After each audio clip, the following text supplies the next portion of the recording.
Welcome back to the Rise and War podcast, everybody. We are beginning a new series. I say this month, but we're starting a little bit earlier because today is July 30th, and this is World Day Against Trafficking in Persons Day, and it's just a day where we are becoming more aware about human trafficking and the dangers encompassing that topic. So our series this month is called Rewired. We want to short circuit the silence. I believe the silence in some of these topics that we'll be dealing with, human trafficking, mental illness, child exploitation, trauma and abuse, I believe the silence is one of the deadliest enemies that we face in this. So we want to break that silence and talk about it. And so today we have with us Jamie Miller from the Demand Project that is based out of Tulsa, Oklahoma. How you doing, Jamie? Awesome. So glad to be here with you today, that we're up and running, and Yes. excited to have this conversation. Yeah, I am too. I've been looking forward to this. You and I connected many months ago through Mhm. a mutual friend, Jamie, with 13 Minutes, the band 13 Minutes, which is a huge part of our musical community. And I'm just so grateful that he introduced us. I've been following your work since that introduction, and I am just so excited to hear more about it. So, why don't you start off? Tell us who you are. Tell us more about the Demand Project and what you're doing. Yeah. So, as a wife and mom and advocate for children that are currently in trafficking and for survivors that really are trying to find a restorative journey, I've been in this fight since 2010. When I was first, I believe the Lord first revealed child trafficking to me. Growing up in the church, like we had talked a little bit about, like going to Liberty, I went to also Christian high school and middle school, and my grandfather's a Baptist preacher and was in church Sunday morning, Sunday night, Wednesday morning, Wednesday night, you know, Awana's, VBS. Like it just felt like I was constantly at the church. And so whenever the Lord first revealed child trafficking to me as something that was obviously happening, um, my question was, where is everybody? Like, why have I never heard of this? Because if I'm seeing the evil, obviously there's got to be good. There's got to be people that are good that are helping in this. Well, in 2010, it wasn't a conversation. And so I spent a lot of time figuring out what this crime was, who these survivors were, who was helping, who was involved. And as you can imagine, that's a very overwhelming rabbit hole for anyone that's gone down that, because it just gets more and more real. And when this starts to become true, your whole world almost has to change, because how do you go back to being normal, I guess you could say, or being ignorant or being uninformed? And so I was a stay-at-home mom for 8.5 years. Um, my first child was born in 2012, and it wasn't until the year 2020 when the Lord called me into full-time work. The Demand Project was established here in Tulsa, like you said, in 2013, and was an organization that the Lord strategically positioned me at. I started working for the co-founder. She's our CEO. Her name's Kristen Weiss. I started working for her a week before we opened the nation's largest safe house for children. And they were praying for someone to come on board to help fundraise.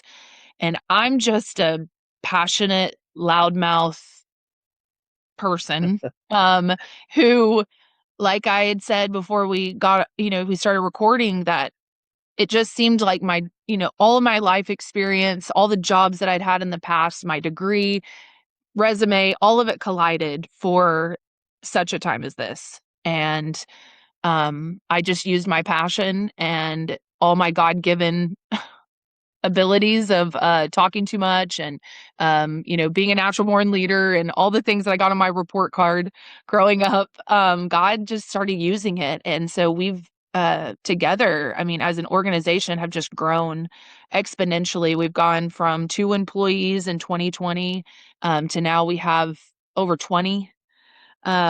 We are serving kids every single day, focused on the restorative care process, which is a journey, a lifelong journey. It's not something that, oh, they come live 2 years at our safe house, and then they go back home and they're fine. That's that's not reality. That's what Hollywood portrays, right? That a kid is rescued from trafficking and then they just go right back into their house. It's like, no, right? Like there's so much in between. And dealing with a convoluted crime, we are dealing with convoluted trauma. We call it complex trauma. And we're working with Right. children mainly in the ages of 11 to 17 years old. So the safe house is for girls only. At this time, the organization, uh, when we look in the future, not only do we want and need a boys' home for this exact restorative care process when it comes to boys that have been trafficked, but also duplicating our program across the nation. Currently, we take kids from all over. We've had 9 different states represented at the safe house with the children that we have served. But we are the only in Oklahoma, the largest in the nation. And this is not a bragging. This is a call for help because Mm, 26 states have no beds available for children surviving these crimes when it comes wow. to restorative care. And we don't even know the numbers of kids that are being affected by this every year. You know, if you Google, like if anybody were to Google how many kids are trafficked in the United States every year, it would say 300,000 to 500,000 every year, which to us only means that they have no idea, right? Like a Right. 200,000 number gap in any statistic would be just completely thrown out because that's ridiculous, right? Like, how do we not have better statistics? Well, it's because it's so convoluted. And I hope we Mm. get into some of those conversations today because it helps people understand the crime, but it also helps people understand the victim. And I think it's the lack of empathy for these victims that keeps people from helping. And I think you probably have an opinion about that as well. Well, yeah, you know, I've got a lot of thoughts. I've got a lot of Yeah. opinions, I'm sure, but and I want to get into this with you. I want to ask you a question first before we do, but to preface where I'd like to at least tap into as much as we can is people like myself, and if I were to put myself in the shoes of just most people walking around today, I think you hit a key phrase earlier. What we see is what Hollywood portrays, right? It's what social media portrays, and we don't have near the picture to be accurate that we need. And so it's very difficult, and it's almost like and here's the thing. I have worked with children. My wife and I have worked with children. We've worked in marginalized communities with the homeless, with the hungry. I've been involved in gang ministry warfare in inner city, rescuing children.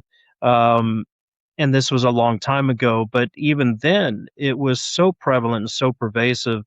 But anybody that I would talk to outside of that context just didn't have a clue. They would Right. just look at me blank face, like I first of all, I have no idea what you're talking about. Second of all, what could I even do? And I think there's a sense of helplessness and hopelessness that this thing is so big and it's so Mhm. dark. How can somebody like me make any difference whatsoever? And I want to hear from you on that. But before we get into that, what I'd like to do is maybe overcome that Hollywood stigmatization of this issue a little bit. Mhm. Today, I mentioned in the intro, today is World Day Against Against Trafficking in Persons. And I think the theme this year kind of broadens the light. It pulls the spotlight back and gives a broader scope because what we see mostly out here in this side of things is that there are borders of countries, that there are people that are being shuffled back and forth across a few borders. And mainly there is the sex trafficking issue that, we're hearing about or seeing, but there's an entirely different component online that's taking place, not just the physical, but the digital. And this thing is just mushrooming. Am I close to being accurate with any of that? And how can you speak to Yeah. that? Yeah. It's a lot um, of different, I think, misnomers that you mentioned. And also, I want to start with the definition of trafficking, Yes, that's it. because defined, it is force, fraud, or coercion. And so when you hear this human trafficking word, that's an umbrella, right? So underneath human trafficking, we're going to have sex trafficking, labor trafficking. I would even say child trafficking would be a separate, because child trafficking has different components than just straight up trafficking, as well, like trafficking of adults, of persons, right? When it comes to sex. And so whether it's sex or labor, it's force, fraud, or coercion. And with children, because children cannot consent, children cannot be prostitutes. There is no coercion there. It's force and fraud. Like it's being forced into doing something, frauded into doing something, and then that's that that ongoing effect of what we see with um pimps, and when you get into the crime of it, the ones that are pushing this and the ones that are in control. And so that's important, because like you said, with borders, trafficking, the word itself has this connotation of movement. But Mm. yet what we're seeing here in the United States in every zip code is that children are not necessarily even leaving their homes. So that trafficking is happening within that community. They're not being transported. They're being trafficked potentially out of their homes, or out of a hotel, out of on the weekends, right? So they're still going to church. They're still in school. They're not locked up in cages, right? So that Hollywood misnomer, right? And it's not that those things don't happen. Okay. I don't Mhm. want people to think that I'm like saying that's all a farce. That does happen. Um, but not the norm, not what we're seeing.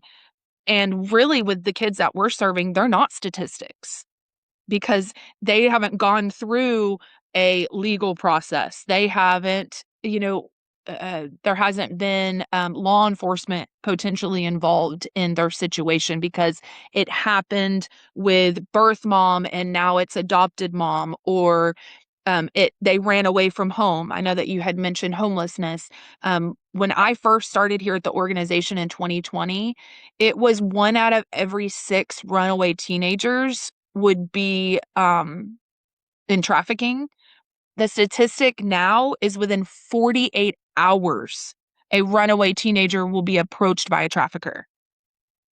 So when you talk about the growing number, and that runaway, okay, I'm raising a teenager right now. That teenager, my daughter could get really mad at me, and my daughter could, choose to leave our house and walk to her friend's house or something. Just in Broken Arrow, Oklahoma, Mm. this month, 2 14-year-olds were abducted in Broken Arrow, Oklahoma, right? So one of them was found with a QT worker in his hotel room, 14 years old, and my daughter's 14. So it's not a bad kid, a bad mom. Like, situations can happen that kids are they're being preyed on. They're being looked for. And that goes right into online, because that's where they are. And when we give our kids access to the whole world has access to them. And that's why the Demand Project is committed to prevention. We go into schools and we educate kids about who they are online, because that's where we're at as a society. We've gone from anti-drugs, anti-bullying. We're now in the world of anti-exploitation Mhm. because of our society, because of what is normal. And most of that is social media. To be seen, to be trendy, to be famous, everybody has a platform. And when we're giving kids phones younger and younger and access to that influence younger and younger, what we're seeing is more young kids putting themselves out there. Well, anybody can do their own research and go on Instagram, find a 13-year-old's profile, and the main people, like I'm talking like famous, there's famous young kids. A lot of their accounts are ran by parents, but all of the followers are men, grown Mm. men that are commenting on how beautiful she is and how she suggesting poses. And right, so our kids, if we're giving them technology and it is good luck, have fun, there you go, it's all yours, 24-hour access. So what we're seeing is it merging together, where this online exploitation is merging with trafficking because the traffickers are going to go where the kids are. The pedophile is going to go where the kids are, and they're going to find, they are committed to grooming that child, to becoming in a relationship with that child and moving that conversation to in person. And because there is such a high demand for sex with children, which is where our name comes from, then you have not just the abuser and the abuse, but now you have the video evidence of it that now is being sold, that people are online downloading it, distributing it. So like there's this whole, almost like, I feel when I talk about it, this cloud of things that are contributing to this overall huge problem. And so, to address the huge problem, this mushroom, this, maybe that's where the cloud was coming from, like an atomic mushroom is kind of what it feels like. Um, and it is all about our kids. Our kids are on the front line of this. Our kids are the ones that are um, being exploited, being enticed, being trafficked, right? This is, do we care? Hello, is this staying on, right? Sort of, that's where I get about this huge issue. The Demand Project and organizations like the Demand Project are like an insurance policy. Mhm. And so when you're thinking of this massive problem, what it means to an individual who has that the Lord has already softened their heart, like it's about being aligned with the Father's heart, because biblically these kids are who the church actually is mandated contractually with the Lord to care for. So it's not a matter of what can I do, how can I even help? It's like I've got to figure this out. Like this is a part of what God has called us to do. But it's sewing into organizations like the Demand Project, who are facilitating these resources to make a bigger difference. Because what I say most, I work with a lot of business owners, corporations. I don't need you to step down from being a CEO to come be a house guardian for these kids, because God has positioned you exactly where you're supposed to be as he's calling people into these other positions. I need you to go make $1 million so that you can give me 10%.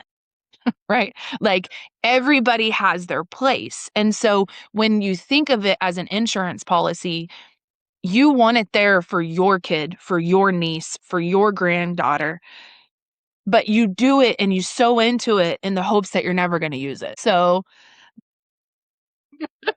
just from your one question, I wrote so many different just avenues of how we make this matter to people and how we make it make sense, because I understand this big mushroom cloud explosion. There's shrapnel everywhere. People are getting injured every single day. Like kids are dying in this. right? Like kids' bodies cannot handle what's being done to them. Like I could get into an entire conversation about the abuse. Um, and for some people, they have to hear that. And I'm one of those people. I call the child detective here at the sheriff's office in Tulsa.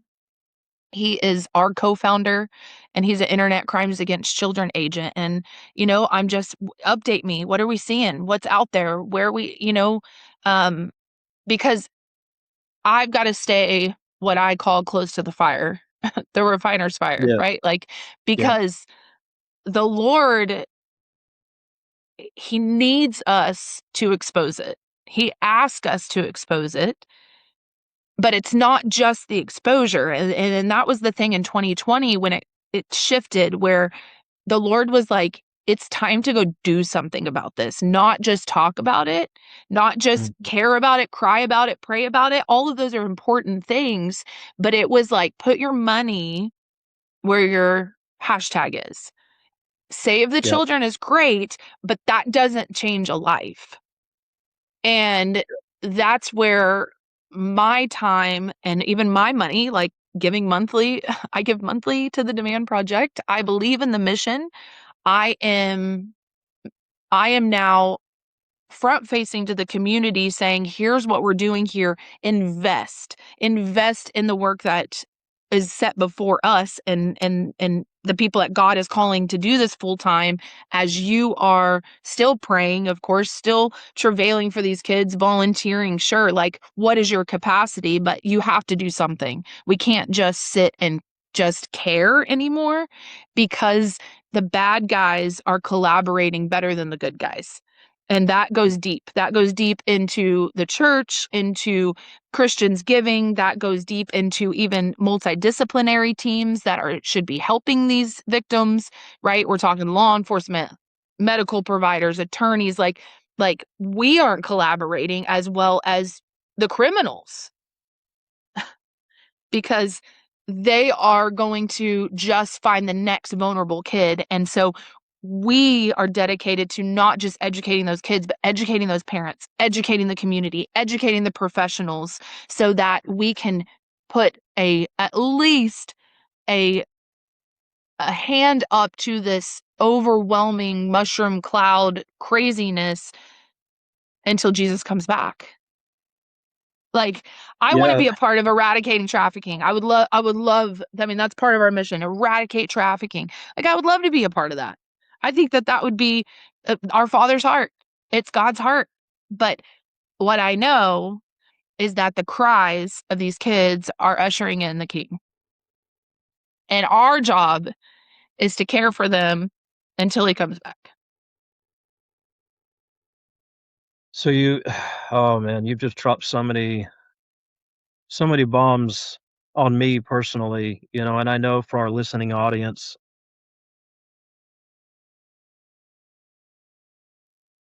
I'm having trouble here. I'm going to be honest with you, Jamie, because I've worked with kids, I've worked with young people, I've worked with families my entire life, but I've raised two boys,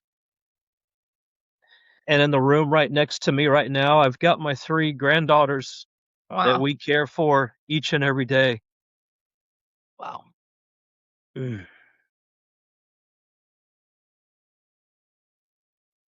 And it's hard for me as a father, it's hard for me as a grandfather, sometimes just to think about them going outside and playing, Right.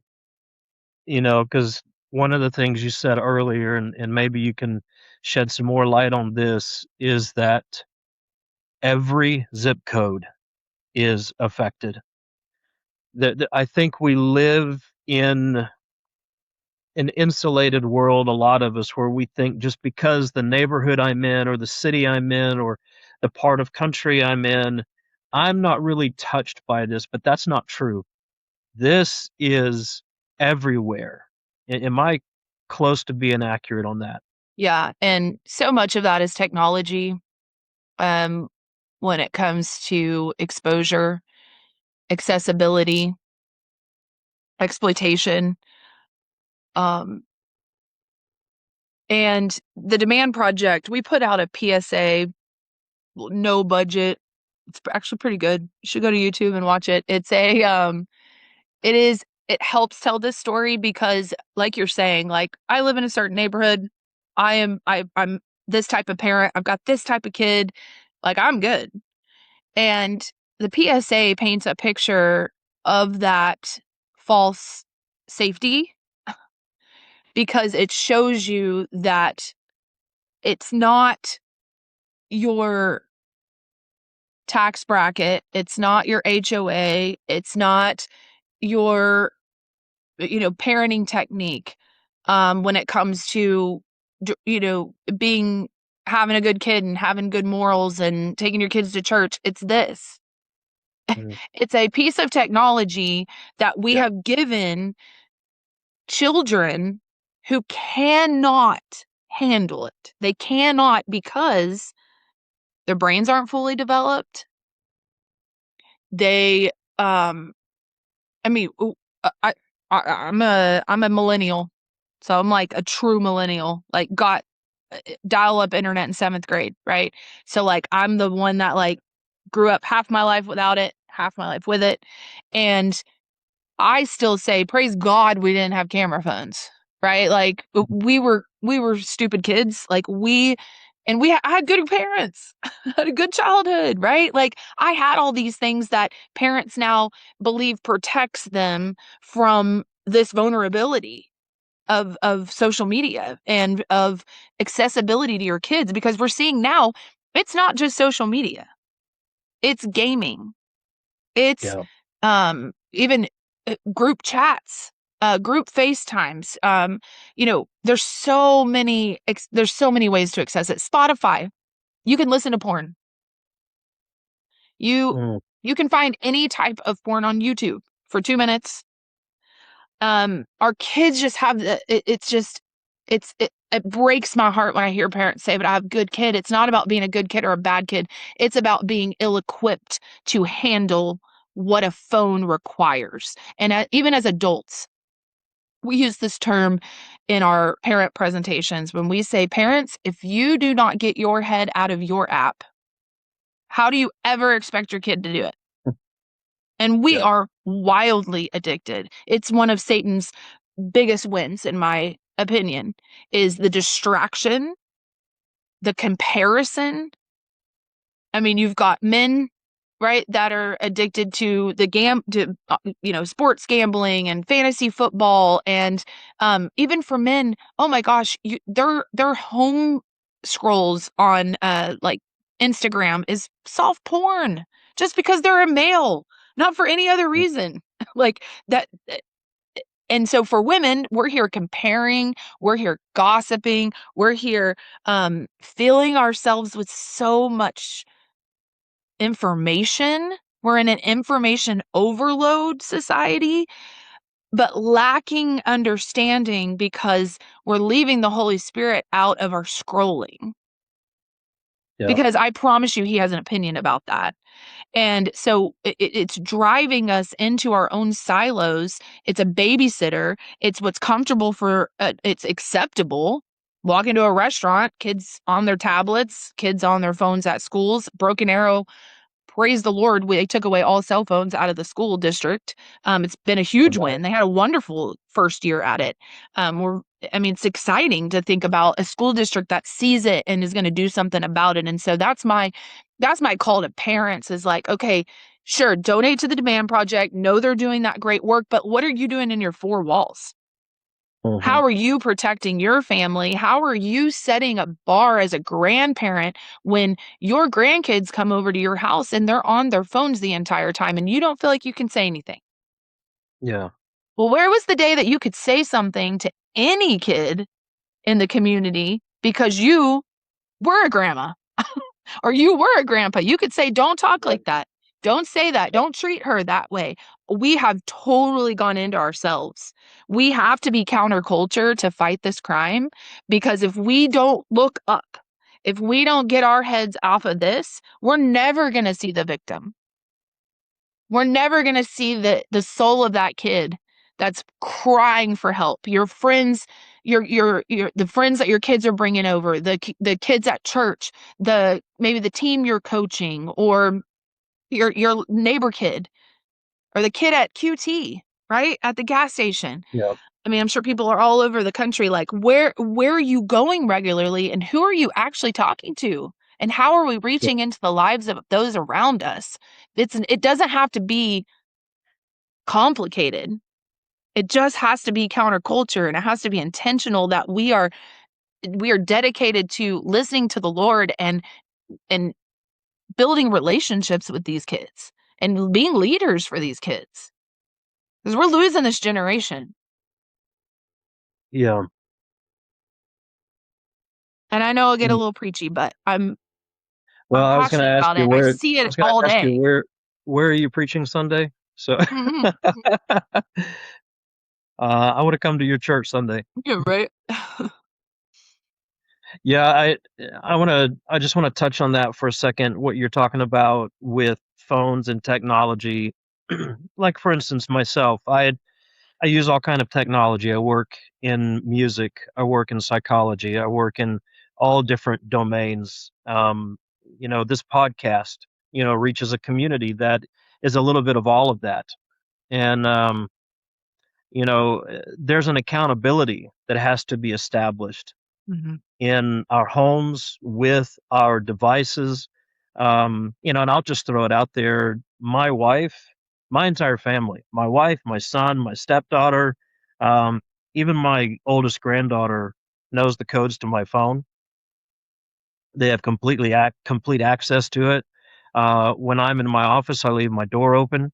If I'm on the computer, just that's just the beginning, right, mhm. of the level of Of the accountability accountability, yes. that is just within my four walls. Um, anything, any social media platform, my wife and kids have complete access to it. And she could walk in here right now and say, "Hey, let me have your phone," and she's got it. You know, Yeah.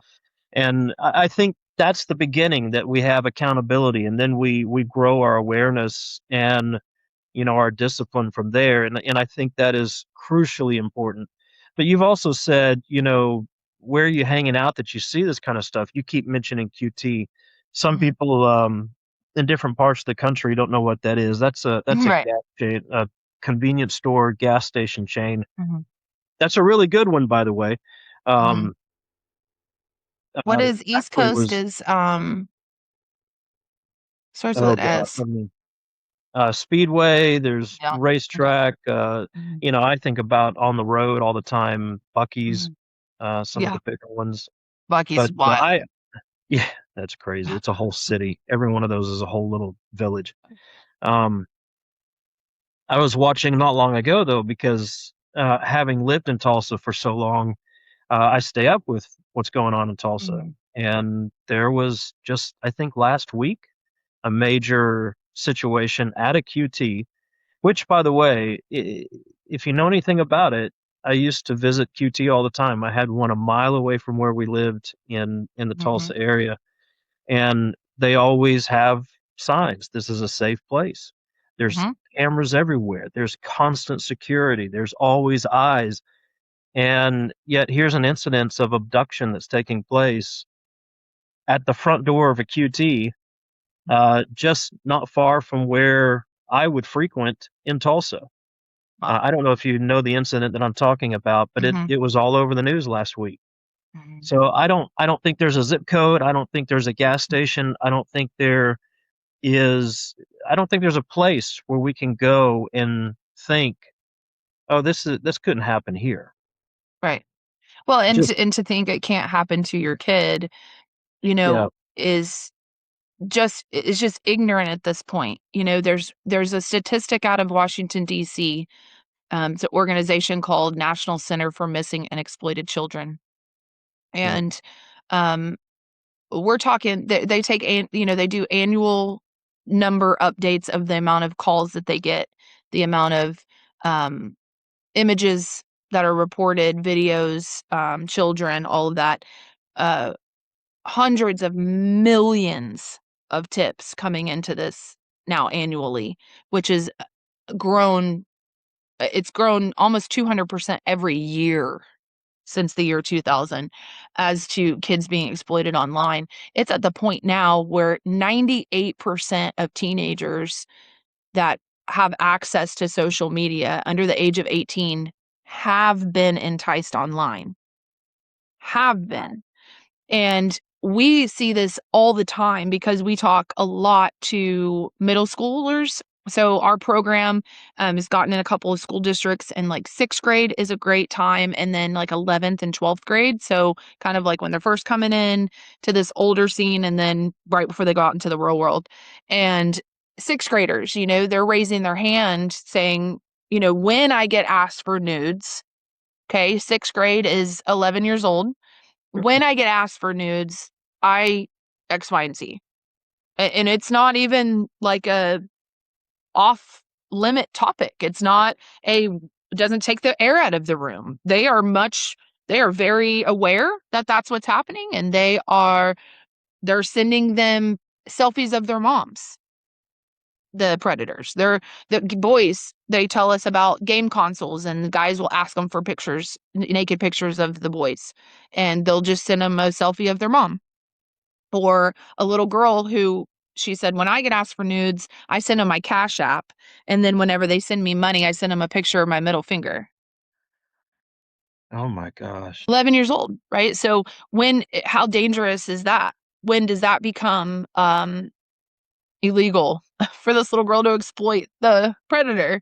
Right? It is everywhere, and we've got to get out of our heads that it's a good kid, good family, rich family, Christian family.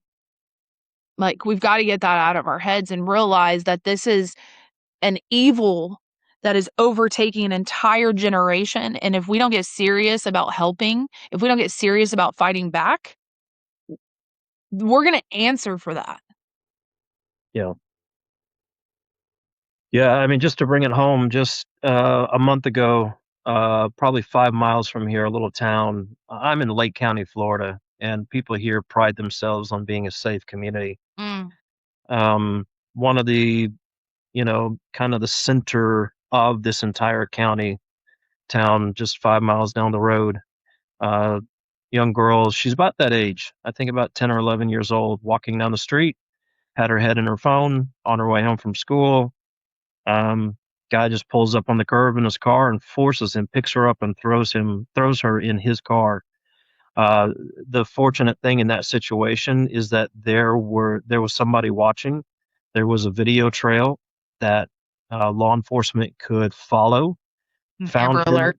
Yeah. rescued her just moments after it happened. Um, but this, and that's just one, of like you said, millions upon millions. We don't have the statistic. The gap is extreme in what we're hearing versus what is happening. There are high level, sophisticated criminal organizations that are running these things behind the scenes. Um, and I think to go back to an early statement for me is for somebody like me on this side of the issue, it seems hopeless. It seems like I'm in a helpless I can't do anything to make a dent. Um, so I think that's my next question for you, twofold.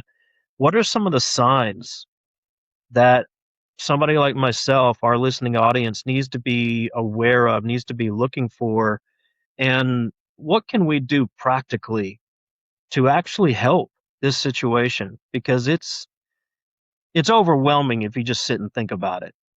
Right. But then if you even try to break it down and say, okay, I'm going to do something, where do we even start? What are the signs we look for? Where do we start? What can we do practically? Yeah. Most practically is the four walls, right? Like, if you are a contributing member of your community, whether that be at your church or if you have kids, is how are you safeguarding their phones? The Demand Project has a free resource on our website. So if you go to the demandproject.org, you can find what's called a tech contract. Every single family should be filling that out with their kid. take the emotions out of the tech. Make the contract make sense for your family. You can make it customized, but you are setting the boundaries for your home. Even as a grandparent, if you're going to do a tech contract with your grandkids or even your own kids, right? So many grandparents are like, I can't say anything. And Right. and I'm like, here's what you can do when you're in your house. You can create your own rules. We're going to turn in the phones whenever we walk in the door. Like, we're going to play board games. We're going to hang out. I'm going to turn the Wi-Fi off. Like ruffle some feathers for the sake of your kids' lives, like your family's unity. Like, we are so broken and just complicit. Like, so I think practically is evaluate your current life. Evaluate yourself, your family, your community, and how you are choosing to make a difference in that area of being phoneless, honestly. Um and that tech contract is huge. I mean, people will get so much value from that because, again, it takes the emotions out of it. There's another, for the sake of time, there is another website that's not the Demand Projects, but it is an organization that has put together a 1-hour module training for human trafficking 101, for spotting it. So that's another practical thing, is educate yourself. Education is power. The enemy wants nothing more for you to be so terrified that someone's going to come snatch your kid out of your front yard, that your kid never goes outside, that you all sit in your house and gain a bunch of weight and don't do normal things. Like, kids are suffering because of our Right. society, because we've created this fear, and it's not that it's not reality, but I want to share some knowledge that's going to set some people free. 2% of children that are trafficked in our country are taken. Okay. 2%. Now, 2% of 500,000 is a lot. Like, I don't want that to be my kid. It's not that it doesn't happen, but the majority of traffickers know that child. And so I'm going to go back to the 98% of children that have been enticed online. Most of them are strangers, if not all of them. I mean, there may be some coach, some pedophilia, relationships in there, like a coach, or, I know that there's been like doctors and, people that may have known that kid or had access to that kid. But Right. majority of online enticement is coming from strangers. But then you have over here trafficking, the majority, 98%, know that person. So bridging that gap for you guys, it is online relationships. That stranger is committed to a relationship with that child, to where that child is now knowing that person as a boyfriend, a friend, or being catfished, that they think it's a 15-year-old girl, and they're building a relationship with someone, but it's really a 50-year-old guy or cartel. Because Mm. it, anybody that is dealing in drug trafficking or gun trafficking, they're dealing in human trafficking, because you can sell a kid over and over and over again. And there is again, high demand for sex with kids. So a criminal has a product. So it's a bridging that merge now, where we've got technology and we've got trafficking intersecting. And I want to also talk about rule, because you mentioned that we're seeing child trafficking happening. There's an uptick in rural America because of that exact mentality, that it could never happen here. Lack of education in conversations between the parents and the kids, but also lack of training for law enforcement or accessibility for law enforcement. Um, and the traffickers think that they can get away with it in small town America, right? So Tulsa, I heard from the Oklahoma State Bureau of Investigation, it's called OSBI, in the last meeting that we had with them, that there are over 500 active accounts selling humans, often children, online in Tulsa County right now. Over 500 My goodness. unique IP addresses. And you just said Tulsa County. I thought you were going to say the state. You're just talking No, about one county. no, no, no. No, that was in similar numbers to Oklahoma City. So Tulsa has similar numbers to Oklahoma City, being smaller than Oklahoma City. But no, that is just online, right? But those people are in custody of someone. They're being forced, fraud, and coerced into whatever it is that they're doing. And practically, I think it's admitting that you're not immune too. Like, and that's part of that education is like, hey, I'm gonna go online. So I want to refer you guys to an online platform. I skipped over the resource. But it's called imonwatch.org. And it's Okay. that modular training that you can take at your own pace. It's written by survivors, and it talks about signs. It talks about that human trafficking 101. What are we looking for? I mean, super simple. You go to a gas station in the middle of the day, and there's a girl that should be in school. She's school age, and there's often more than one girl, and with an older man. Red flag, right? Red flag. You can, anytime, you guys, please listen to me. You cannot call law enforcement and say, I have a feeling that this girl is being trafficked, because they can't do anything with that. You have to get a license plate number, and you have, at best, staying safe, a picture. If you can get a picture of every person that you think might be involved, and you can report that to law enforcement. You cannot just call them and say, hey, I've got a hunch, because they just can't do anything about that. And they don't have the manpower to just go sit outside of the gas station. Um, And so that's super simple. And asking, hey, honey, are you okay? Hey, are you safe? Maybe trying to get her, but we also have to stay safe. So making sure that like, if you suspect something at, okay, I had this situation at a bowling alley. It was during everybody was wearing masks, which I hated this so much, because you couldn't really tell, you couldn't really identify like what was going on, but I knew there was an older man and older woman that didn't match in age, and they didn't like look like they went together. They weren't acting like they were together, but they were both around these same three girls. And he was being very domineering. He was bossing them around. She was giving them money. There was just, it was all off. So I go tell local security. Okay, so that's number one. If you're in a place, you go tell local security and you say, hey, I have a hunch, right? You can tell them that. I think that something's going on here.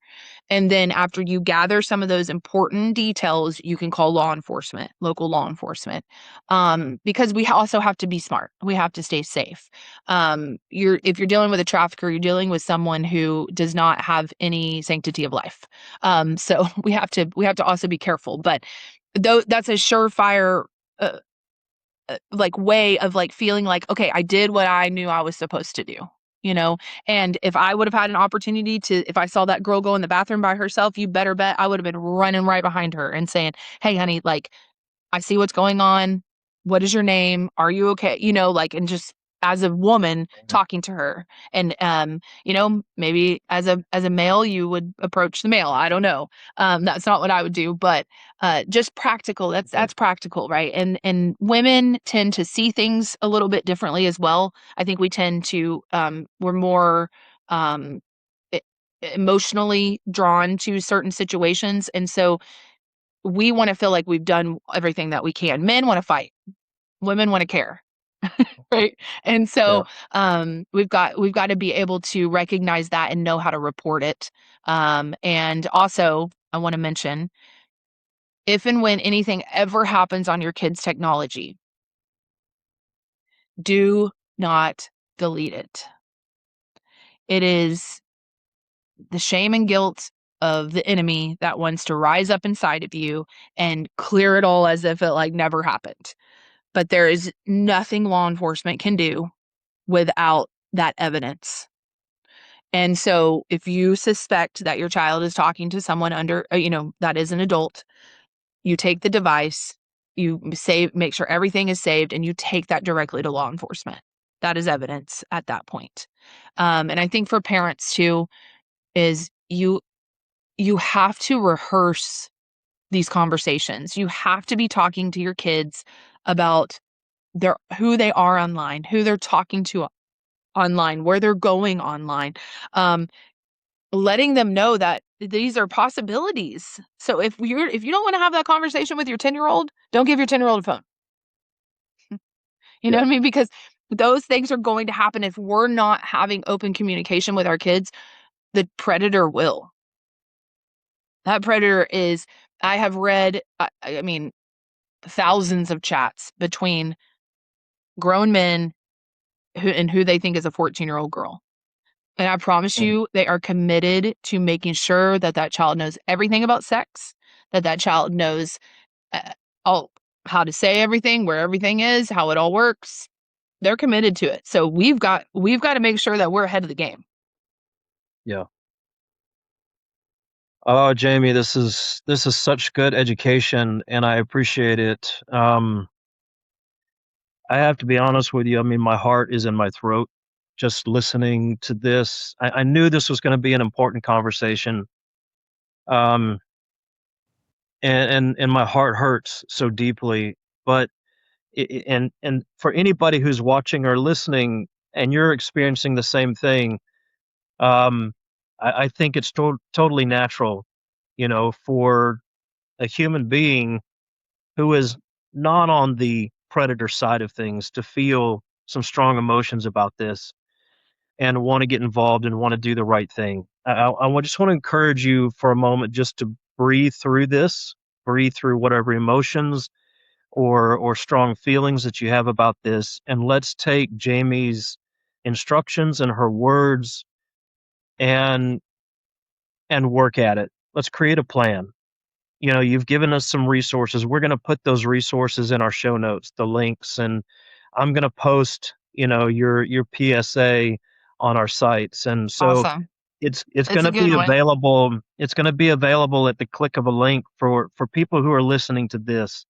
Um, I don't care about this podcast, but if you're seeing this podcast, share it. Share this episode. I don't care about the rest of them. Share this episode so people get some information, and let's create a plan within our own home to safeguard, to protect, to be preventative. And then let's educate ourselves. Your local area, Jamie, you've talked a lot about stuff happening in Tulsa. I've talked about some stuff in Florida, but no matter where you are, look into what's happening in your area. Right. Get educated, get involved somehow so you're armed with an awareness, and then stay vigilant about this. And I'm not saying become paranoid and panicked about this, but we have to stay at the forefront of this if we're going to make a difference. Um, you Well, know, silence is compliance. yes, And, as much as that may sting, um, it's gone on for too long. Like I said in yeah, 2010 when I first heard about this and never heard anybody good talk about these kids or this cause or this crime or, how they were going to make a difference. It's like our silence is saying that we comply. And I can guarantee you, knowing so many of these kids, all they think about when they are being serially raped, does anybody care? mm, Will anybody help? And that's why we can't be silent, because yeah, even if it's just one kid, it's enough. And so, as overwhelming as it is, we have control over our house and we have control over our investments. And if you can sow a seed into what we're doing, we have 16 kids on a wait list right now. They can't come because we don't have the money. And we also are desperate for staff. We need human beings who God is calling into this. We actually need 4 in the whole world. We need 4 guardians that will come and stand at the door for these kids to have a safe night and help us help them in their restoration. It takes a lot of money. That's why there's not a lot of places. There's less than 700 beds in the entire country for children surviving trafficking when it comes to their restorative care. There's less than 700 beds in the entire nation. 26 states have 0 beds. Wow. Like I said at the beginning, to say that this is the most underserved community of children is not being dramatic. There's not enough. And to be such a massive resource, to have we have 25 beds made ready, and we can't fill them because we don't have the staff. Where's God's people in that? I know they're out there. I know He's calling them. And it is our job to not stay silent because they don't know where to go yet. God's put it in their heart. God has given them clear direction, but they don't know about the Demand Project. They don't know that in Tulsa, Oklahoma, they can come here and they can make a huge difference in the lives of these kids. So that is my call, because in the Bible it says nations will be judged that do not take care of the orphans. And Yep. it doesn't mean that they don't have a mom and dad. It means they're fatherless. It means they're forgotten. It means they're vulnerable.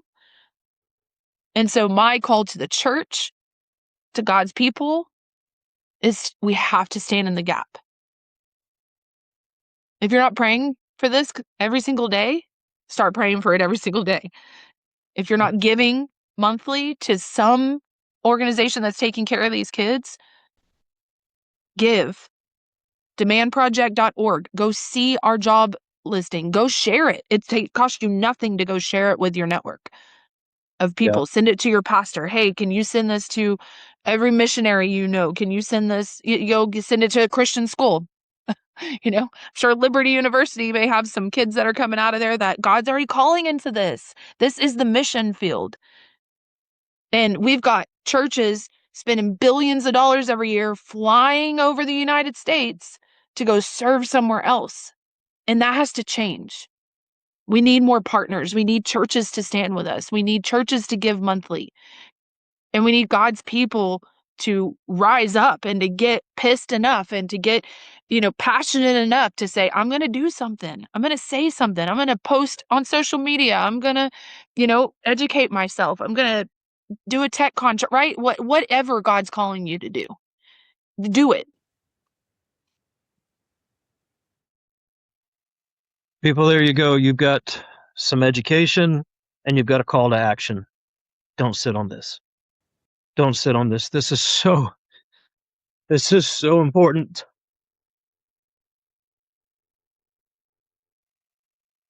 is so important. Let's do something about it. Jamie, thank you so much for your time and your expertise Absolutely. and your passion to bring this to us.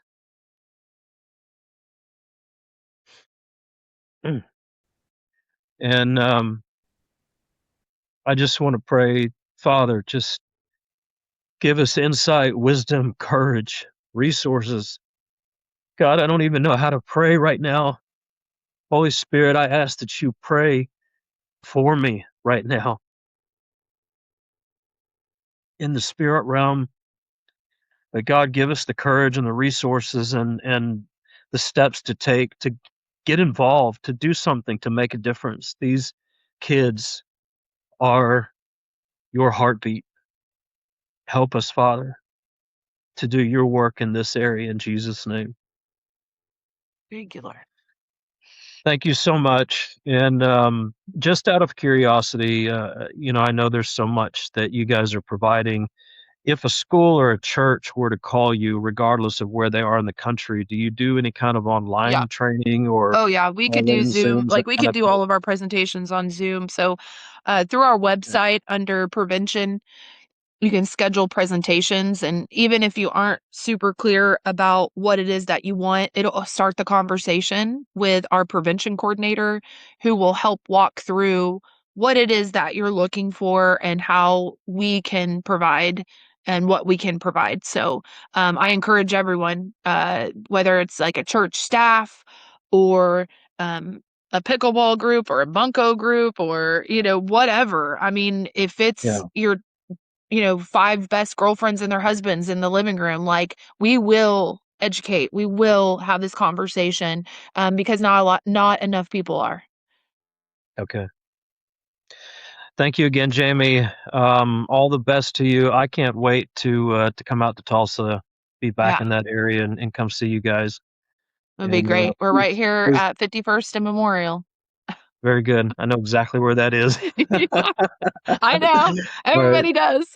And so, yeah, we're just, when I think of top prayer points too, um, is that the traffickers would turn to the Lord, that the traffickers would have an encounter with God. Um, Obviously, that we will be fully funded to function in our current operations and beyond. That we would find the quality staff. Uh, that God would just open the floodgates of heaven. And I truly believe that there's a levee that is going to break, that is going to pour out the resources and the opportunities, and everyone that's upstream, everyone that's contributing is going to have an overflowing blessing. And I know that that's coming. And I know that there's salvation for all, and just the great revival and the return of the king, like, it all is a part of it. And the salvation stories of these kids is going to be a big part of this massive revival that is already brewing, Mm. because where they've been, I heard a survivor say one time that where Jesus went the 3 days that he was dead is where I've lived. And I truly believe that not just their salvation of their souls, but the salvation of their bodies, and getting out, being rescued and recovered out of this crime, will tell a story that will bring people to the Lord. Yeah. Yes.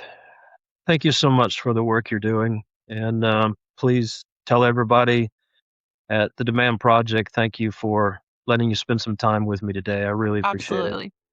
The enemy You tried to take care keep of us away. yourself.